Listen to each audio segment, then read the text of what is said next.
Ok, merci beaucoup. Je salue tout le monde. Je salue les autorités, notre cher gouverneur, Fifi Masuka et le président de l'Assemblée provinciale de Lualaba.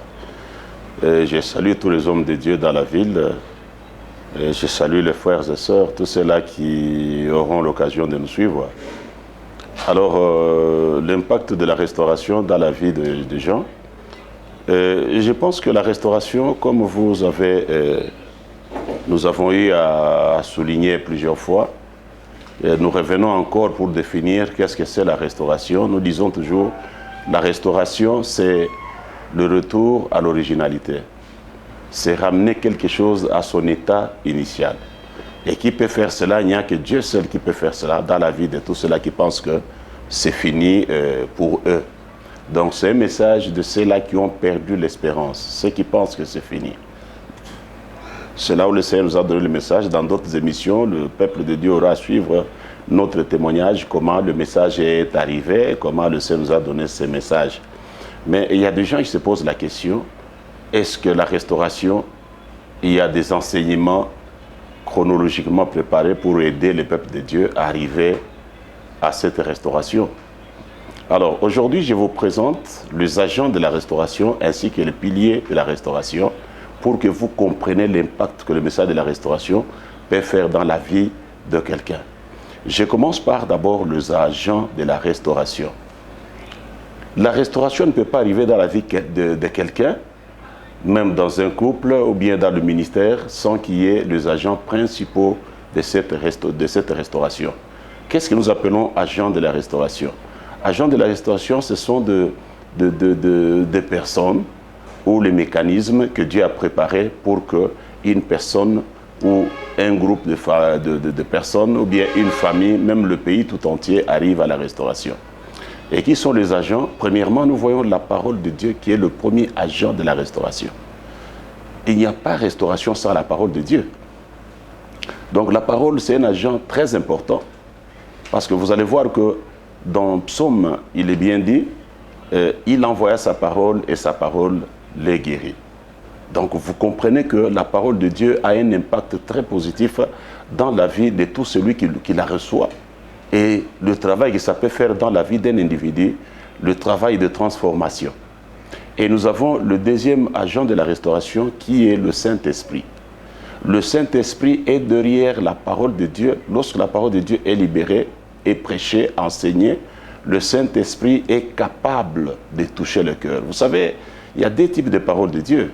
Il y a la parole de Dieu qu'on peut prêcher parce qu'on a lu tout simplement dans la Bible et on transmet la parole, et que le Saint-Esprit n'est pas derrière la parole, c'est une parole sans vie. Cette parole-là est sèche.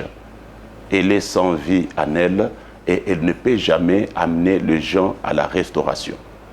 Et vous comprendrez pourquoi dans la vallée des ossements desséchés, dans Ézéchiel chapitre 37, vous verrez que dans la vallée des ossements desséchés, il y avait des eaux qui étaient complètement secs.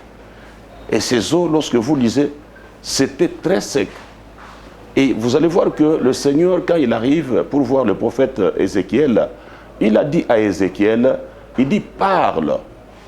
Nous allons voir que là aussi, il y a un autre agent de la restauration, nous allons ramasser dans ce texte là-bas. Dieu a dit à Ézéchiel de parler. Il dit « parle ». Et quand il a commencé à parler, on ne parle pas de n'importe quoi, on parle de la parole. C'est la parole de Dieu qu'un homme de Dieu libère. Et c'est cette parole-là qui est capable de restaurer, de remettre toutes choses à l'initialité selon la volonté de Dieu. Mais cette parole doit être suivie de l'esprit. Il dit bien que quand il commence à prophétiser, et l'esprit sera derrière la parole. Et l'esprit a soufflé, et ces eaux qui étaient complètement secs, ces eaux ont revêti de la chair, et ces eaux ont revêti de nerfs, et à un certain moment, ces eaux se sont transformées. C'est devenu des hommes avec la vie. Avec la vie. Alors, vous comprenez que la symbiose qu'il y a, ou le mariage qu'il y a entre la parole et l'Esprit de Dieu, c'est un mariage qui peut amener véritablement la restauration, que ce soit dans la vie individuelle, que ce soit dans les couples, dans le ministère et même dans notre pays. Alors, vous allez constater que quand ces gens se sont mis debout, la Bible déclare que c'était une grande armée de l'Éternel. Et on dit bien que c'était un peuple qui n'avait plus d'espérance. Je dis à tous ceux-là qui ont déjà perdu l'espérance, qu'ils ne peuvent pas, ils ont tout à croire dans la parole de Dieu et dans le Saint-Esprit qui peut effectivement restaurer une personne et les changer. La voix d'un homme ne peut jamais changer une personne. Il n'y a pas d'autres mécanismes qui peuvent amener quelqu'un à la restauration, à devenir, à rentrer dans le plan de Dieu comme le Seigneur lui-même le veut. Si ce n'est la parole de Dieu et le Saint-Esprit. Parce que le Saint-Esprit amène la vie. Nous avons un autre livre là où on nous montre l'importance et l'impact du Saint-Esprit dans les processus de la restauration. C'est dans le livre de Romains, chapitre 8, quand vous lisez le verset 11, il est dit « Lorsque l'esprit de celui qui a ressuscité Jésus d'entre les morts est en vous, il est capable de ressusciter aussi vos corps mortels, tous les organes touchés par l'ennemi. » Cela veut dire que je le dis avec conviction. Lorsque la parole est prêchée, le Saint-Esprit est derrière. Et quand le Saint-Esprit est derrière, le Saint-Esprit ramène la vie. C'est le Saint-Esprit qui amène la vie. Et ici, on dit bien que tous les organes, même du corps, les organes physiques, en recevant la parole, et que le Saint-Esprit passe par là, et les organes peuvent être restaurés, peuvent être encore renouvelés selon le message. Et je vis les gens qui avaient des hémorroïdes partir, les gens qui avaient des hypertensions partir pendant que nous prêchions la parole de Dieu. Et nous voyons les gens qui n'avaient plus encore d'espérance avec une hypertension exagérée. Et ces gens-là ont vécu la restauration. Je vis des gens qu'on ne croyait pas qu'ils pouvaient avoir des enfants, de femmes qu'on ne croyait pas qu'ils pouvaient encore avoir des enfants.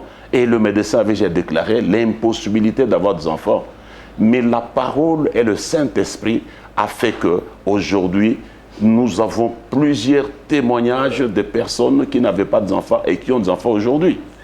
Je vis comment la parole et le Saint-Esprit arrivent à réconcilier les couples en dislocation. Donc c'est pour dire que la parole de Dieu est suivie toujours de la puissance du Saint-Esprit. C'est pourquoi nous le disons toujours, lorsque la parole est prêchée selon la chair, sans que cette parole soit suivie par la puissance du Saint-Esprit. Ainsi, vous allez voir les gens qui entrent à l'église, mais qui restent les mêmes. Les gens qui ne sont pas transformés, les gens qui ne changent pas, les gens qui ne sont pas renouvelés. Pourquoi? Parce que la parole est sèche et que c'est une parole sans vie. Car celui qui donne la vie à la parole, c'est le deuxième agent de la restauration que nous appelons le Saint-Esprit. Et nous voyons ici Dieu qui parle à Ézéchiel, qui dit à Ézéchiel, écoute Ézéchiel, parle, prophétise. Et l'Esprit suivra derrière. Et nous trouvons aussi que l'homme de Dieu, le prédicateur, c'est un agent important de la parole de Dieu. La Bible ne se prêchera pas elle-même. Il faut qu'il y ait quelqu'un, il faut qu'il y ait un homme qui peut prêcher aux autres. On dit bien comment les gens auront le salut s'il n'y a personne qui prêche. Et comment prêcheront-ils s'ils ne sont pas envoyés?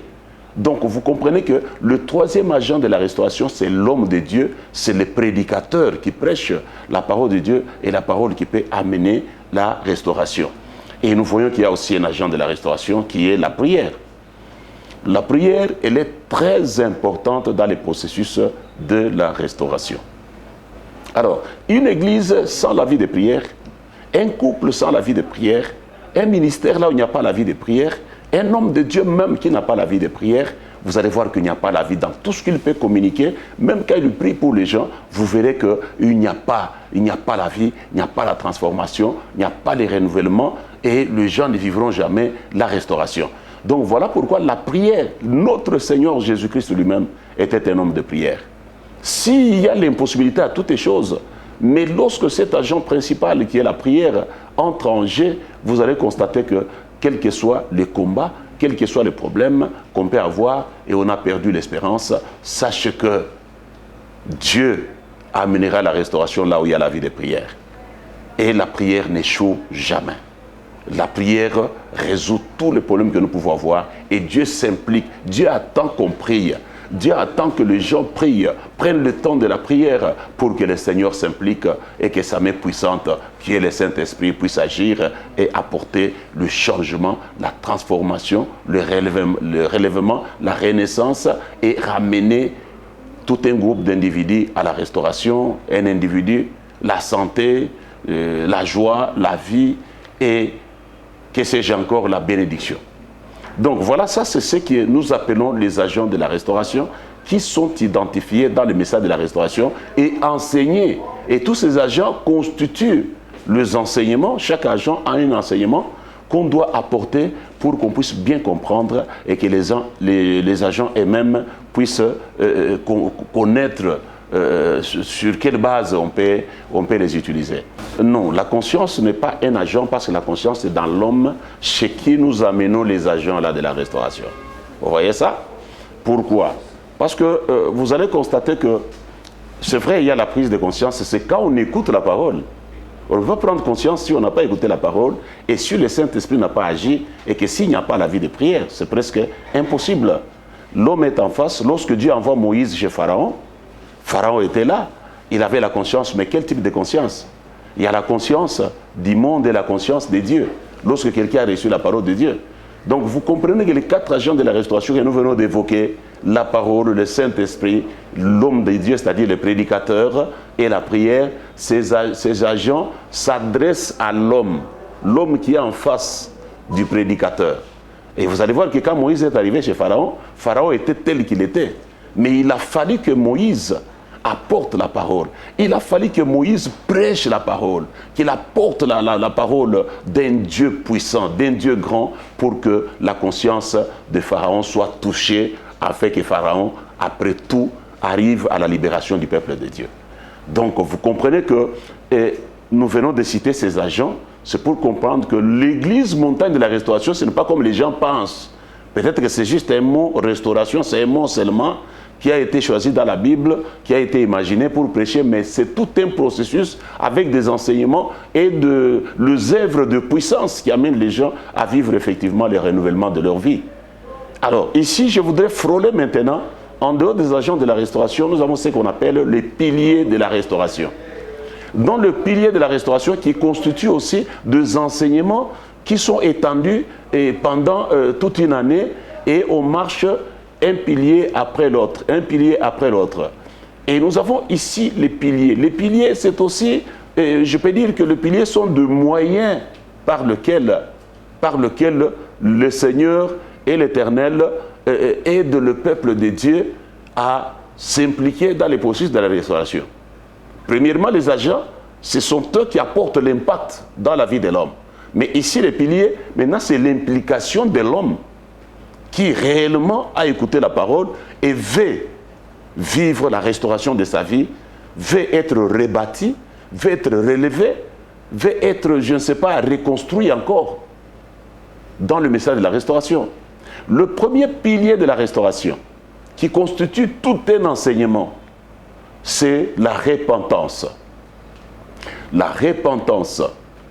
Nous disons aussi qu'il n'y a pas la restauration sans la repentance.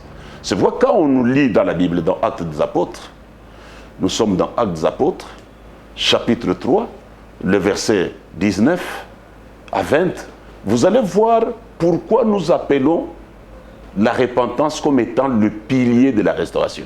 Cela ne veut pas dire que partout on ne prêche pas la repentance, mais ici c'est tout un enseignement qui prépare les gens à recevoir la restauration dans tous les domaines de leur vie. Et le premier pilier de la restauration, c'est la repentance. Et nous savons, il y a même des gens qui disent aujourd'hui, des prédicateurs qui vous disent non, la repentance c'est un message déjà dépassé. C'est un message de condamnation. Il y en a qui disent ça. Lorsque vous entendez un prédicateur dire que la repentance c'est un message dépassé, sachez que lui-même d'abord, il est dans le faux, lui-même vit dans le péché. Ça c'est sûr, ça c'est confirmé. Une église là où toute l'année on ne parle pas de la repentance, on ne prêche pas la repentance, il y a une fausseté là-bas. Mais la repentance constitue tout un pilier, toute une porte qui nous introduit dans le royaume, qui nous introduit dans la restauration. Donc voilà pourquoi nous disons la repentance, c'est un pilier et le premier pilier avant d'autres piliers pour qu'une personne vive effectivement la restauration. On va nous lire ce verset, retenez chez vous, notez ce verset. C'est Actes chapitre 3, le verset 19 à 20. Voilà, on va lire. Nous lisons Actes des Apôtres chapitre 3, le verset 19 à 20. Nous lisons au nom de Jésus. Amen. La Bible déclare ceci. Oui. Répentez-vous donc Oui. et convertissez-vous Oui. pour que vos péchés soient effacés. On dit bien, répentez-vous donc et convertissez-vous pour que vos péchés soient effacés. On parle bien d'effacer. L'effacement des péchés. C'est ce que la repentance et la conversion apportent. Afin que... Le verset 20. Oui. Afin que le temps de rafraîchissement... Afin que le temps de rafraîchissement vienne. de la part du Seigneur. Vienne de la part du Seigneur. Et qu'il envoie celui qui vous a été destiné, Jésus. Voilà, ça c'est un verset extraordinaire. On dit, répentez-vous, convertissez-vous, afin que pour que vos péchés soient effacés, afin que le temps de la restauration, rafraîchissement, c'est ça même la restauration. Le rafraîchissement, c'est la restauration. Afin que le temps de rafraîchissement vienne. Je parle à un homme qui me suit maintenant, dans ce pilier. Bien-aimé, les difficultés que tu as pour le moment, les problèmes que tu peux avoir aujourd'hui, dans ta vie, dans ton couple, je sais pas, dans ton travail, même dans tes activités, lorsque tu entends bien ces piliers nous introduisent dans la restauration, dans le rafraîchissement. On dit quoi? Il faut d'abord se repentir et se convertir. Ce sont deux éléments importants qu'il faut comprendre. Se repentir, c'est reconnaître ses péchés. C'est dire que je suis pécheur. Seigneur, pardonne-moi. Ce n'est pas tout. Mais une vraie repentance qui amène le rafraîchissement, qui amène la restauration, c'est une repentance qui est suivie de la conversion. C'est-à-dire que se convertir, c'est tourner le dos au péché pour vivre maintenant une nouvelle vie. C'est ça la conversion. Lorsqu'il y a la repentance sans conversion, tu ne vivras jamais la restauration. Tu ne verras pas les changements. Tu ne vivras pas la main de Dieu. Tu ne verras pas, tu te diras peut-être, oh, on nous a prêché, oh voilà, et nous entrons à l'église, mais j'ai toujours des problèmes, il y a des situations compliquées. Et pourtant, on ne t'a pas enseigné que la repentance est suivie toujours de la conversion. Ce sont deux sœurs qui marchent de pair pour apporter les miracles. Là, on dira, même si on dit que tu vas mourir dans 30 minutes, là où il y a la repentance et la conversion, Dieu opère le miracle et il transforme, même si c'est la maladie, même si c'est n'importe quelle situation, Dieu opérera le miracle et Dieu fera des choses extraordinaires. C'est pour te dire que si tu comprends le premier pilier de la restauration, c'est la repentance, mais une repentance qui est suivie par la conversion. C'est-à-dire, tu te dis, moi je suis pécheur, je suis voleur, bon, maintenant que j'ai écouté la parole de Dieu, qui est un agent de la restauration, et en entendant la parole de Dieu, je me décide de demander pardon à Dieu. Ça, c'est la repentance. Seigneur, je péchais, je suis voleur, pardonne-moi. Mais la conversion, c'est lorsque tu prends la décision de ne plus rentrer encore dans les mêmes péchés. C'est ça la conversion. Et là, les péchés sont effacés et le temps de rafraîchissement sera vite. Il viendra vite dans ta vie. Ce qui était impossible devient possible. Ça, c'est la parole de Dieu. Ce qui était impossible devient possible immédiatement. Parce que quand le temps de rafraîchissement arrive, parce que tu t'es repenti, tu as dit que moi je suis impudique, j'ai fait beaucoup de péchés dans l'impudicité, je me repens, Seigneur, pardonne-moi, et je prends la décision de changer. Je prends la décision de ne plus rentrer encore dans le péché. Moi je suis féticheur, j'ai fait du mal à plusieurs personnes. Maintenant là je me repens. Je ne veux plus encore faire du mal aux autres. Je ne toucherai plus encore aux fétiches. Là, c'est la conversion. Et sache que la conversion, là où il y a la conversion, c'est là où il y a la puissance de la restauration agit. Et même si on dit que tout était déjà foutu, le Seigneur renouvelle toutes les choses dans ta vie. Toi, tu as tué tellement de gens, tu es aîné, tu es même tribaliste. Et tu oublies que c'est Dieu qui a créé et qui a créé des étendues. C'est Dieu qui a créé tous les humains. Sache que non seulement tu ne vivras pas la puissance de Dieu dans ta vie, mais aussi tu n'iras pas au ciel. Et lorsqu'il y a l'enlèvement, tu ne seras jamais enlevé. Donc voilà pourquoi le premier pilier de la restauration, c'est la repentance qui est suivie de la conversion pour l'effacement des péchés et pour que les temps de rafraîchissement viennent. Tu veux voir le temps de rafraîchissement dans ta santé? Tu veux voir le temps de rafraîchissement dans ton couple? Est-ce que tu veux voir le temps de rafraîchissement dans ta province? Tu veux voir le temps de rafraîchissement dans ces pays? Écoute ça, les premiers piliers qui amènent Dieu à créer des miracles, c'est la repentance et la conversion. Je crois que tu as bien compris.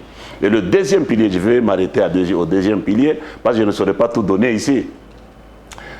C'est pourquoi ça vous permettra de venir à l'église pour commencer à apprendre, à être enseigné, pour comprendre par quel moyen Dieu peut passer pour te rafraîchir. Vous voyez un mur qui est déjà vieux.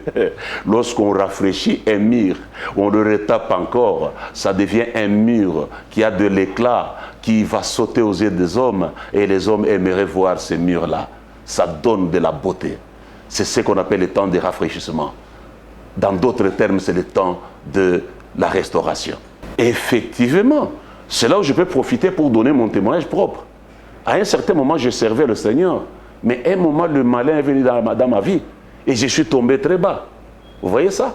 Alors, pour que Dieu me reprenne encore, pour que le temps de rafraîchissement vienne dans ma vie, il a fallu que je me repente. Et moi, je suis allé très loin. Je me suis repenti devant mon épouse, pour lui dire, voilà, j'ai fait ceci, j'ai fait cela, j'ai fait ceci, j'ai fait cela. Et c'est là où le Seigneur a décidé, il m'a dit, tu ne mourras plus encore, parce que je devais mourir. Il n'y avait plus encore d'espoir. Mais j'étais déjà pasteur. Combien de pasteurs aujourd'hui, combien de serviteurs, non seulement de pasteurs, même des anciens, de diacres, des intercesseurs, de musiciens, qui chantant à l'église le matin et le soir, ils sont dans des cabarets, dans des bars. Combien servent Dieu la journée, mais la nuit, ils sont dans tout. Ils prennent les femmes d'autrui.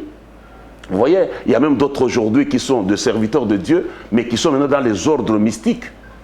Dans les ordres mystiques, qui touchent à dire n'importe quoi.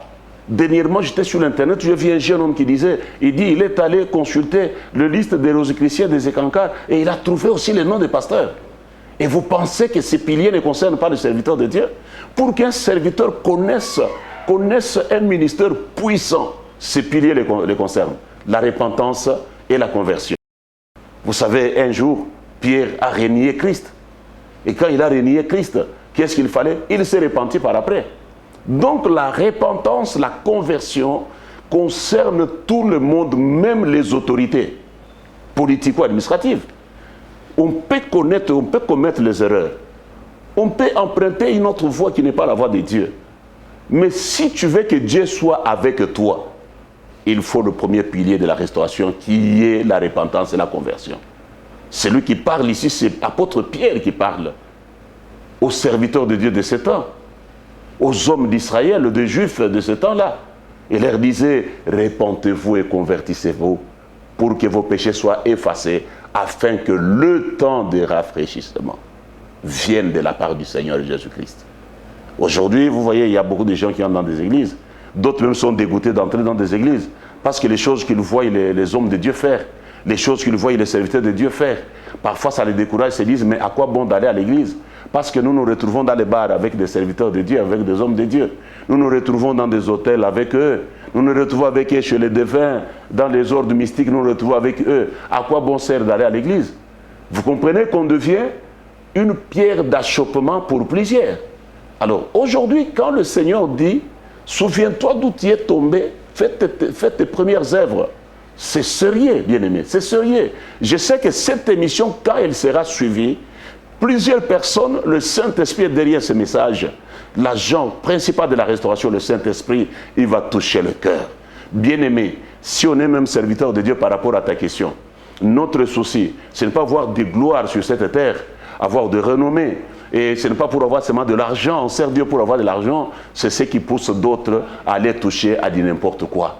Non, n'oubliez pas que l'enlèvement est là.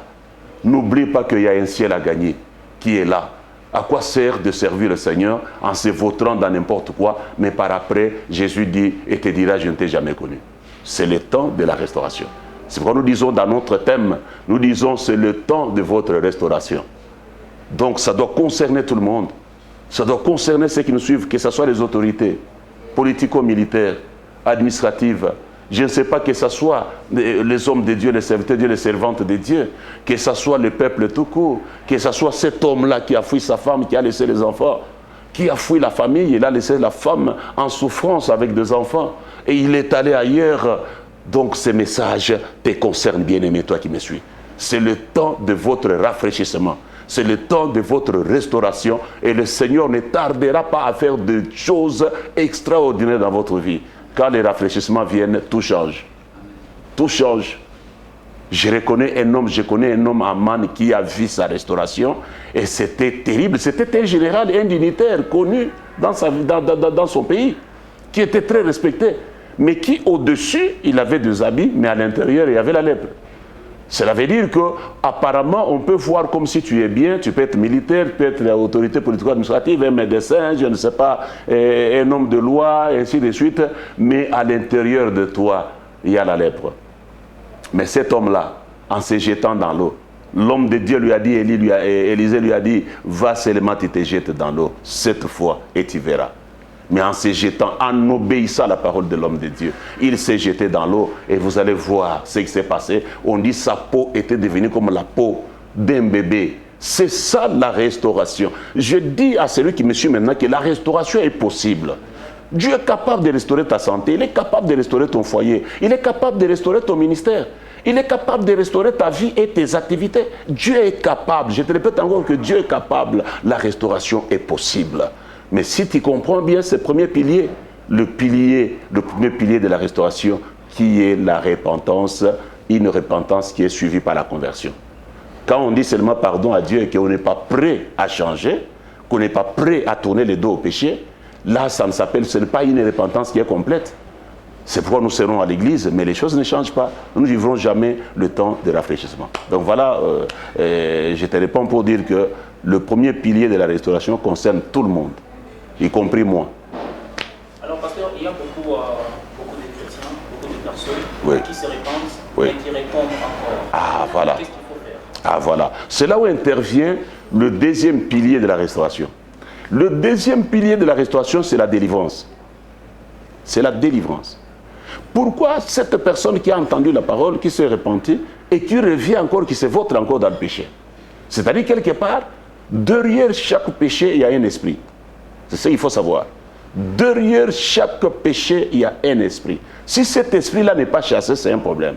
Il y a des gens qui reçoivent la parole de Dieu, qui se repentent et qui se convertissent une seule fois pour toutes.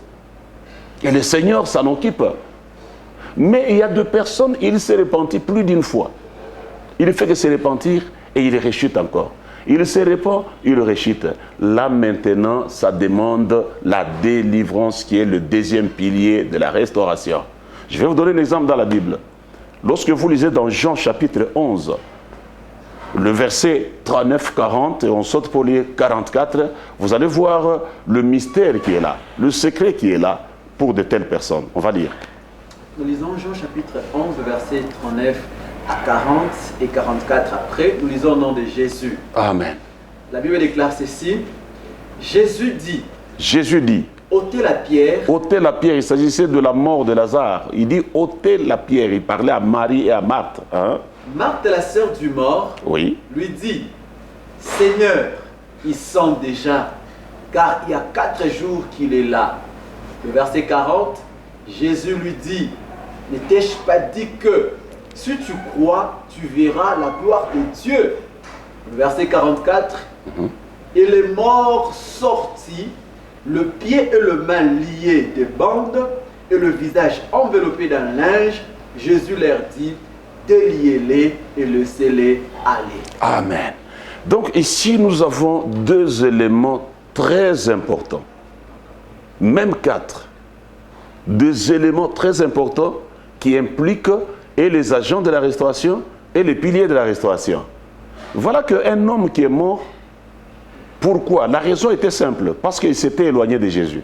Jésus n'était pas là. Et cet homme s'est retrouvé seul sans Jésus. Chaque fois qu'on tombe, lorsqu'on laisse Jésus à côté, Lazare c'était un homme qui avait une vie normale avec le Seigneur. On dit qu'il était même ami au Seigneur. Mais qu'est-ce qui a fait qu'il est mort? Le problème c'était l'éloignement. Jésus n'était pas là. Lorsqu'on s'éloigne de Jésus, on s'éloigne de la vie, on tombe dans la mort. Et la mort, c'est quoi? Les péchés, c'est la mort, mais la mort, c'est la séparation d'avec Dieu. Quand quelqu'un se sépare de Dieu, il est possible que cette personne tombe plusieurs fois. Mais voilà comment. Ici, on nous montre le troisième pilier de la restauration que nous n'avons pas évoqué, qui est la foi. On dit bien que si tu crois, tu verras la gloire de Dieu. C'est déjà un pilier de la restauration, la foi. Nous y reviendrons encore. Et le dernier élément qui nous intéresse ici pour la délivrance, cet homme est sorti de la tombe, lié de bandes, et son visage qui était enveloppé d'un linge. Et vous comprenez que le Seigneur donne l'ordre. Celui qui a crié pour que Lazare sorte de la tombe, c'est le Seigneur lui-même. Lazare sort, et Lazare est sorti de la tombe. Oh, nous savons bien que la tombe, c'est le monde. C'est le plaisir mondain. Tu peux entendre la parole de Dieu, tu viens vers le Seigneur. Mais tu te retrouves que tu as tellement de faiblesses qui font que chaque fois tu ne fais que se repentir et tu tombes. Mais ces jours-là, Jésus donne l'ordre à ceux qui étaient là. Qui étaient-ils? Il dit, déliez-les et laissez-les aller. Vous voyez ça? Déliez-les. C'est une action de la délivrance. Une église qui n'a pas ce deuxième pilier qui est la délivrance, les gens marcheront dans le péché parce que chaque péché, comme je viens de le dire, derrière chaque péché, il y a un esprit. Mais lorsque quelqu'un est possédé par plusieurs esprits du péché, lui-même est homosexuel, lui-même il est adultère, les femmes d'autrui, il n'excuse pas, et le fétiche toujours lui, l'ivrognerie, il est dans le vol et le détournement, il est presque dans tout. Ce sont des esprits qu'une personne ne peut pas se débarrasser d'elle-même. La délivrance, c'est quoi? La délivrance, c'est comme une personne qui est dans un puits et qui ne peut pas sortir de ce puits lui-même. Mais il faut qu'il y ait quelqu'un qui peut venir jeter et lui tendre la main ou bien jeter quelque chose pour que cette personne, on puisse les sortir dehors. La délivrance, c'est pour aider quelqu'un qui ne sait pas sortir lui-même du puits et on doit les sortir. Et quand nous prions pour les gens, nous avons vu comment il y a eu de manifestations de démons qui parlent et qui sortent. Moi, je suis le démon d'impudicité. Moi, je suis le démon de vol. Moi, je suis le démon de haine. Moi, je suis le démon de tribalisme. Moi, je suis le démon de ceci et de cela. Et vous comprenez que la délivrance, c'est des personnes. Comme nous avons dit qu'un homme de Dieu, c'est un agent principal de la restauration. C'est les hommes de Dieu remplis du Saint-Esprit qui peuvent le faire, pour débarrasser les gens de leurs esprits qui les ramènent chaque fois à tomber et à se repentir et revenir à la case du départ. Donc la délivrance à l'église montante de la restauration, on passe tout le temps à délivrer les gens. C'est là qui parle, c'est là qui écoute la parole, qui se reconnaissent que moi, je ne suis pas en mesure de me maintenir dans la crainte de Dieu. Je ne fais que tomber, je me relève, je tombe, je me relève, je tombe. Il faut aider cette personne par la prière à se débarrasser de tous les démons qui l'amènent chaque fois à rechuter, à tomber, à se relever. Et vous verrez que les gens vivront effectivement la restauration de l'homme intérieur et la gloire de Dieu va se manifester. Ok, merci beaucoup. Je suis encore à Colosie. Mon numéro de téléphone RTL, c'est le 099 71 49 et 387. Je répète, 099 71 49 387 et les Vodacom, c'est le 081 205 26 95. 081 206 205 26 95. Voilà, que le Seigneur bénisse tous les bien-aimés qui nous ont suivis. Je suis trouvable facilement. Et notre église ici à Colosie, qui est nouvellement implantée ici, église montante de la restauration paroisse Canan, est située sur l'avenue Mukulueshi, numéro 2026, derrière la Vision et le supermarché Diambo Mart. Donc, notre numéro de téléphone est là, vous pouvez nous contacter, je vous recevrai en privé. Et déjà ce soir, nous avons un culte de puissance à la paroisse Canan de l'église montante de la restauration ici. Et demain dimanche, nous terminons encore demain dimanche, je vous invite à venir participer à nos enseignements ce soir de samedi et les dimanches après-midi. Nous aurons encore culte demain, ce n'est pas le matin, le dimanche, c'est les après-midi. À partir de 16h, vous pouvez être déjà à l'église. Ceux qui veulent me voir, prenez le contact, prenez le rendez-vous avec moi, je vous recevrai et on parlera. Et je prierai pour vous et que le Seigneur vous bénisse.